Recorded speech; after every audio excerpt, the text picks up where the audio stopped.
Salut à tous et bienvenue. Aujourd'hui ça va parler de Nutella, de yaourt et de glace. Vous devez être comme ça devant vos écrans. Donc je vais devoir vous faire la morale en vous disant qu'il faut pas en abuser. Et comme je vous fais la morale, vous devez me regarder comme ça parce que bref, aujourd'hui on apprend à réduire une expression.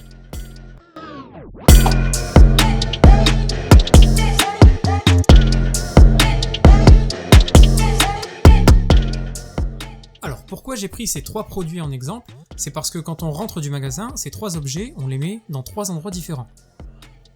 Les yaourts, on les met au frigo, les glaces, on les met au congélo, et le Nutella, on le met dans le placard. Alors je préfère insister pour le Nutella, parce que j'avais entendu qu'il y avait certaines personnes qui le mettaient au frigo. Donc voilà, je préférais qu'on soit tous d'accord, le Nutella ça se met au placard, comme ça on n'a pas de confusion pour la suite. Alors de la même manière, en maths, vous allez rencontrer trois familles. La famille numéro 1, c'est la famille des nombres. Alors quand je dis les nombres, je parle de 3, moins 6, 5, moins 1, etc. Même des nombres à virgule, peu importe. La deuxième famille, c'est la famille des x. Alors quand je dis x, ça comprend le 3x, 5x, moins 6x, moins 1x, tous les nombres où on a du x. Et moins 1x, rappelez-vous qu'on peut l'écrire plus facilement, moins x. Le 1 n'est pas obligatoire. Et on a enfin la troisième famille, la famille des x au carré. Alors ça comprend le 3x au carré, 5x au carré, moins 6x au carré, et moins 1x au carré, qu'on peut écrire moins x au carré. On a donc trois familles bien différentes, et donc quand vous aurez une expression de ce style, alors j'ai pris exprès une grande expression qui fait un peu peur, on a un peu une espèce de caddie qui est rempli de produits. On aura des produits qui iront au congélateur, des produits qui iront au frigo, et des produits qui iront au placard. Alors on peut distinguer la première famille, la famille des nombres, alors on a le plus 5 et le moins 2.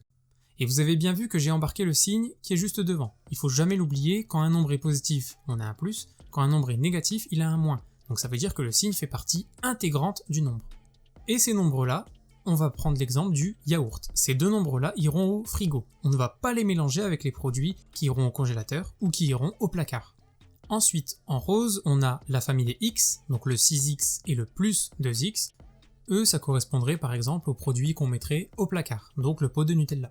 Et les nombres qui sont restés en blanc, ici le plus 3x au carré et le plus 4x au carré, eux, ça correspond à la famille qui ira au congélateur. Donc en quelque sorte, on n'a plus 6x plus 5 plus 3x au carré plus 2x plus 4x au carré moins 2, mais on a 6 pots de Nutella, plus 5 yaourts, plus 3 glaces, plus 2 pots de Nutella, plus 4 glaces, moins 2 yaourts. Alors si vous voulez pas que votre prof vous regarde comme ça, s'il vous plaît, dans vos copies, n'écrivez pas de surgelé, produit au frigo, etc., etc. Je compte sur vous. Alors, finalement, on va juste compter les objets. Donc, on va commencer toujours par les x au carré. Essayez d'avoir ce réflexe-là. Alors en tout, on en a 7, parce qu'il y en a 3 et 4. Ensuite, pour les x, on en a 8, 6 et 2. Et ensuite, les nombres, on fait 5, moins 2. N'oubliez pas le moins qu'il y a devant le 2. Donc ça fait 3. Donc notre résultat final, c'est 7x au carré plus 8x plus 3.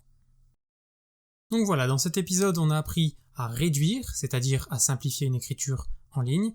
Dans le prochain épisode, on apprendra à développer. Je vous remercie, n'oubliez pas de vous abonner et à tout de suite.